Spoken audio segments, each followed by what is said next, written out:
They're used to seeing people come in injured and hurt. They're not used to seeing their coworker beside them. We're learning more tonight about the Seven Oaks Hospital staff member who was seriously assaulted yesterday. This as the Winnipeg Regional Health Authority confirmed that the suspect in custody is also a member of Seven Oaks staff, raising questions. How has this happened in the first place, and what does staff do from here? Our hearts and minds are with our staff member who was injured in the assault yesterday. She is out of surgery. She's in critical and stable condition.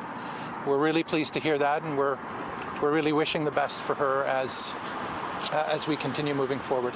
WRHA President Mike Nader says the suspect police have in custody was an employee of Seven Oaks, but would not provide further details about the man police say is in his 30s. They were employed, but they were off. They weren't actually on site working when the assault occurred. The individual who was assaulted was not the direct manager of the person. The individual came in, passed our screeners, and proceeded to assault this individual. It was not anything that anybody could have anticipated. Nader described the incident as traumatic, happening in the lobby where patients and families could see. He says hospital staff sprung into action to save their coworker, who he says is a long-time and well-loved employee. We had a number of staff that jumped the individual, managed to take them off of the individual that was being assaulted, and then hospital staff reacted immediately to care for their coworker. Nader says support staff have been available on site and will continue to be for all staff and families who experience trauma from this.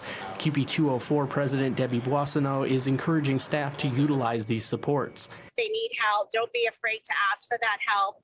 If they see or feel that something's not right in their vicinity, to reach out to the people that can help them. Nader, Boissonneau, and Canadian Federation of Nurses Union's President Linda Silas all say that the pandemic has exacerbated an issue of harassment and violence towards healthcare workers. Silas says general incidents of violence are on the rise. 60 to 70% of nurses say they're either verbally or physically abused, attacked on a daily basis. When we're talking about physical attacks, it's at least once a month.